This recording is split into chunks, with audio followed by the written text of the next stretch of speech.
Hello everyone, welcome back to my channel. आज मुझे थोड़ा सा कोल्ड है, तो अगर मेरी आवाज़ में आप लोगों को दिक्कत लगे सो आई एम रियली सॉरी। तो क्योंकि मैंने आप लोगों को प्रॉमिस किया था कि मैं डेली वीडियो अपलोड करूँगी, इसलिए मैं कर रही हूँ। जब तक कोई इमरजेंसी ना पड़े तब तक डेली वीडियो आएगी। ओके, सो स्टार्ट करते हैं। आज हमें टेक्सोनॉमी पढ़ना है। So let's start. तो हमने कल देखा था कैरेक्टरिस्टिक्स ऑफ लिविंग बीइंग के बारे में, तो आज सेकेंड टॉपिक टेक्सोनॉमी के बारे में हम देखते हैं। तो टेक्सोनॉमी जो होता है वो बायो का एक सिंपल सा ब्रांच है, जिसमें हम स्टडी करते हैं आइडेंटिफिकेशन, नॉमेनक्लेचर एंड क्लासिफिकेशन के बारे में।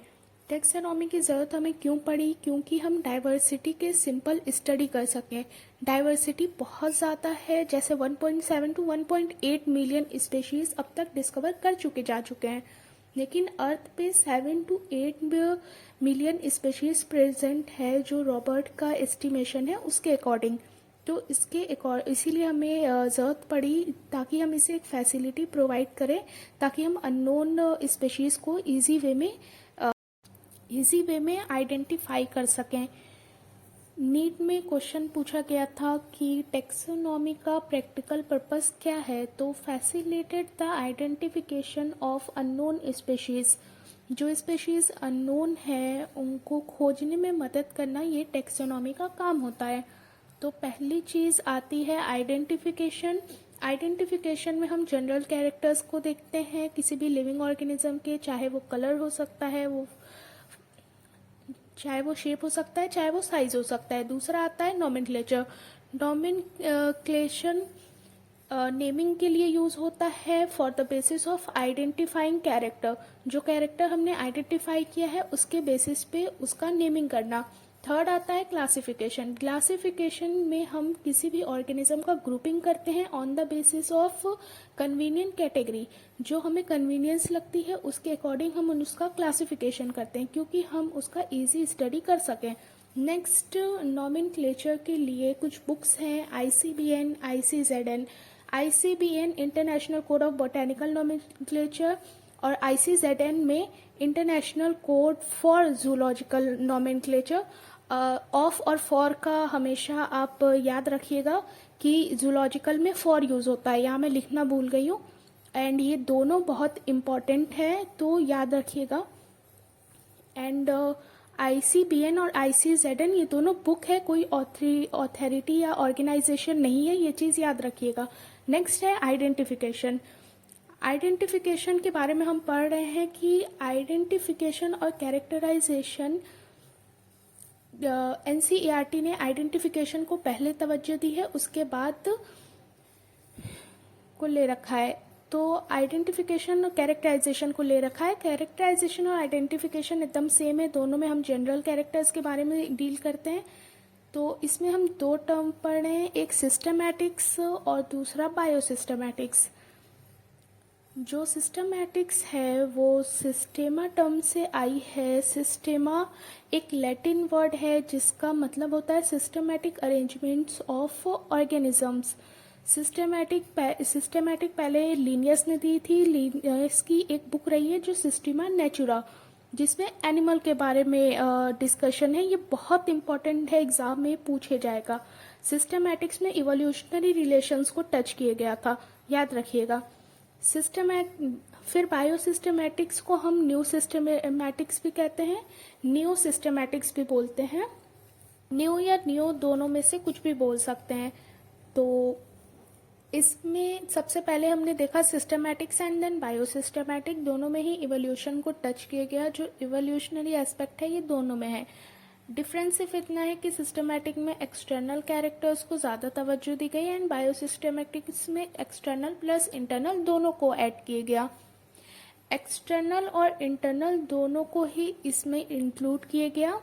तो इंटरनल कैरेक्टर में सेल के स्ट्रक्चर को इंक्लूड किया गया, टिश्यू के स्ट्रक्चर को इंक्लूड किया गया, केमिकल को और इंक्लूड किया गया, और डेवलपमेंट प्रोसेस को इंक्लूड किया गया। Environmental characters, ecological informations of organism का इंक्लूड किया गया।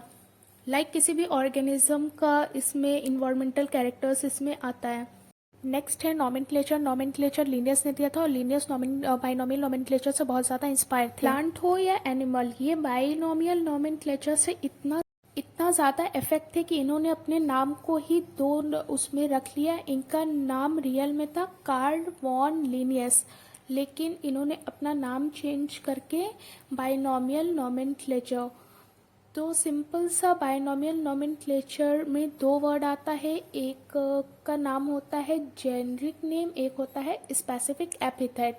जैसे आप देख रहे हैं मैग्नीफेरा इंडिका, ये नाम आपने सुना होगा। तो जेनरिक नेम किसी ग्रुप का कैरेक्टर होता है और स्पेसिफिक एपिथेट किसी इंडिविजुअल का कैरेक्टर होता है। जैसे मैंगीफेरा इंडिका, तो इंडिका का मतलब कि इसकी जो ओरिजिन है वो इंडियन है, indica plus Indian origin. Last में लगा है लिन, लिन का मतलब लीनियस, मतलब ये जो नाम है वो नॉमेनक्लेचर जो है, ये नॉमेनक्लेचर जो है मैंगीफेरा इंडिका, इसके जो ऑथर हैं ये हैं लिनियस, तो इसलिए उसे लिन शॉर्ट में रख दिया गया है। तो ऐसे ही बाइनोमियल नोमेनक्लेचर चलता रहता है और आज भी यही चल रहा है। तो जैसे मैंगीफेरा इंडिका, सिर्फ इंडिका अगर बोलें तो इंडिका तो कुछ भी हो सकती है, तो इंडिका का अपना कोई भी वजूद नहीं है। अगर ये जेनरिक नेम के साथ आता है तभी इसे स्पेसिफिक एपिथेट का वजूद देंगे, वरना नहीं देंगे।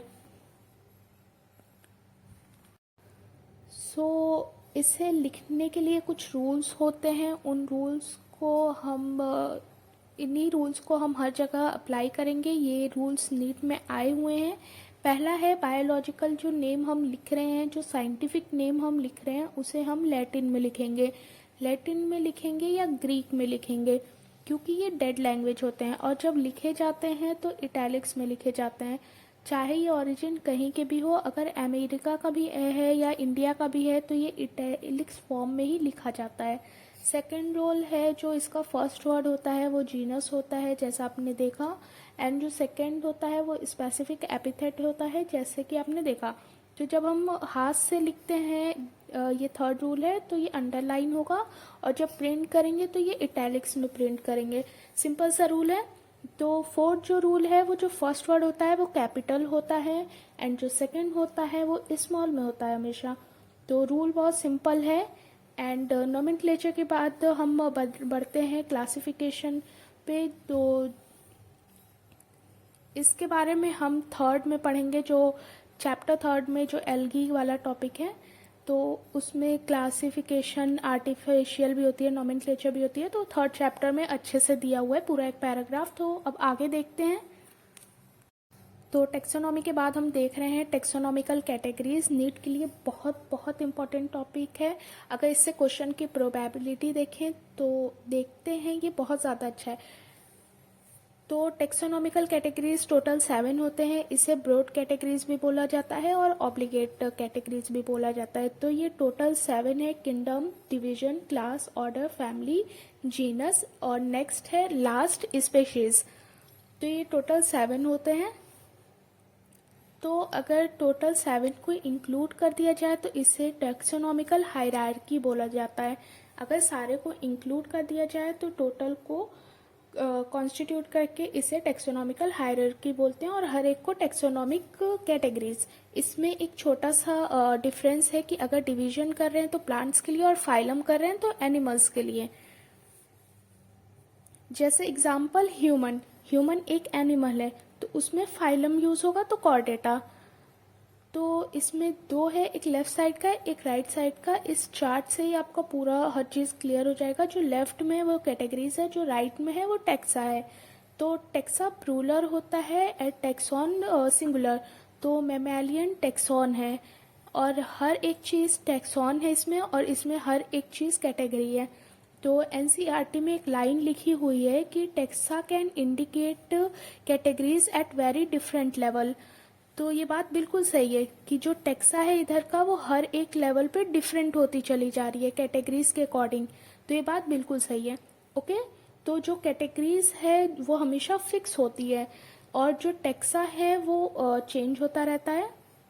ठीक है, तो इसमें असेंडिंग और डिसेंडिंग का ऑर्डर भी होता है, और ये क्वेश्चन पूछा जाता है। तो इसके लिए एक ट्रिक है कि प्लेट क्लीन और फैमिली गेट सिक।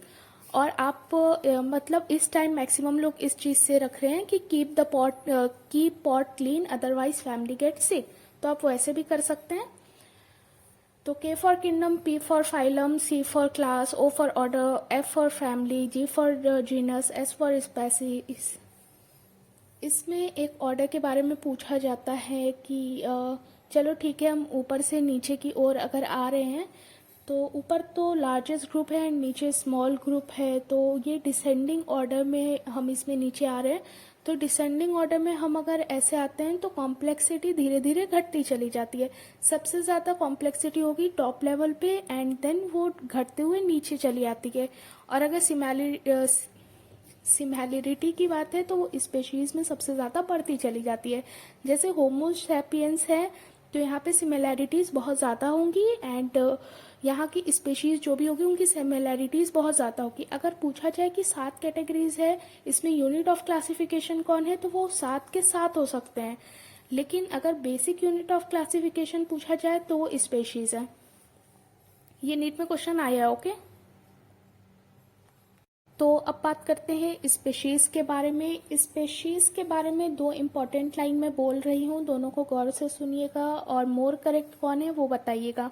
पहली है uh species are considered as real basic unit of classification. दूसरी uh species are lowest unit of classification. पहला लाइन इम्पॉर्टेंट है, species are considered as a real basic unit of classification, तो ये ज़्यादा correct है। दूसरी चीज़ uh species a specific unit of evolution.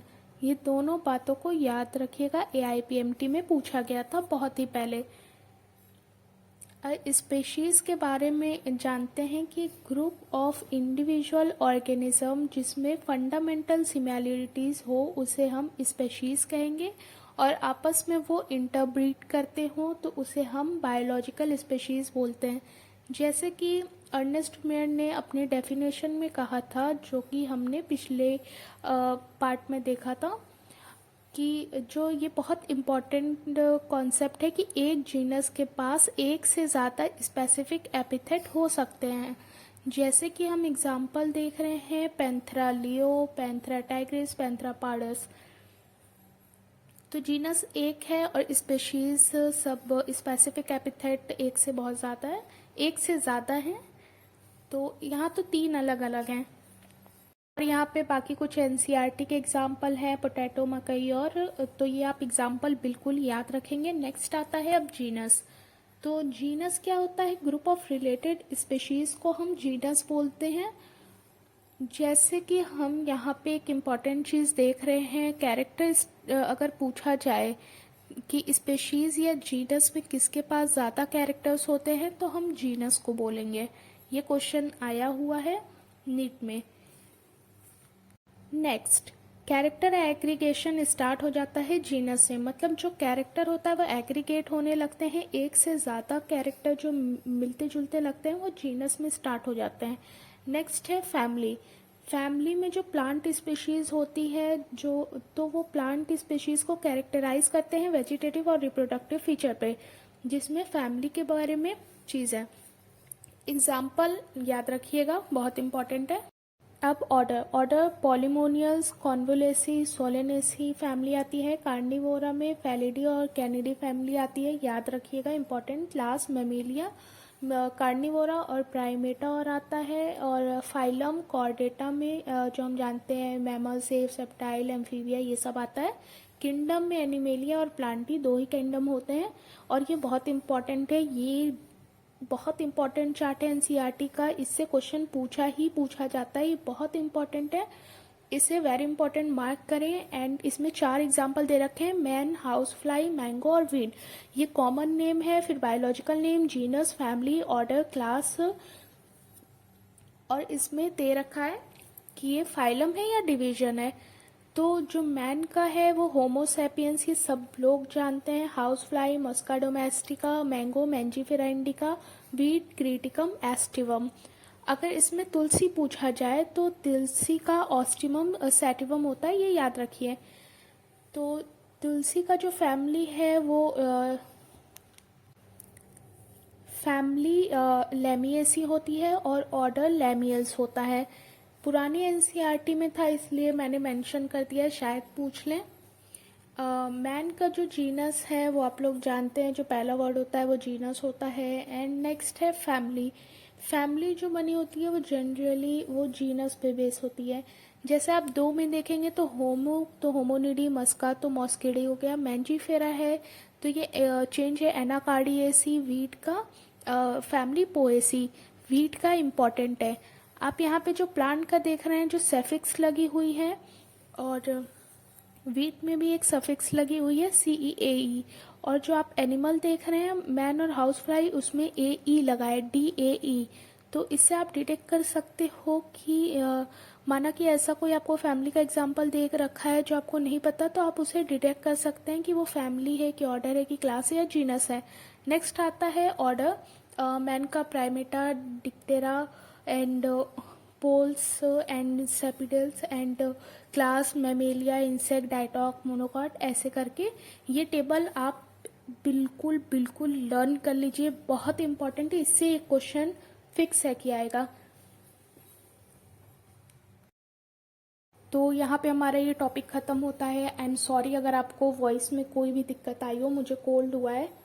And next topic अब हम नेक्स्ट वीडियो में करेंगे। नेक्स्ट है टॉक्सोनॉमिकल एड्स के बारे में, जो बहुत इंपॉर्टेंट टॉपिक है नीट के लिए, जो हर्बेरियम और के रिलेटेड नीट में क्वेश्चन पूछे गया है, वो हम नेक्स्ट पार्ट में डिस्कस करेंगे। So thank you so much for watching this video. Don't forget to like, share and subscribe. And मेरे दूसरे चैनल पे इंशा सना व्लॉग्स पे वीडियो आ चुका है, गो एंड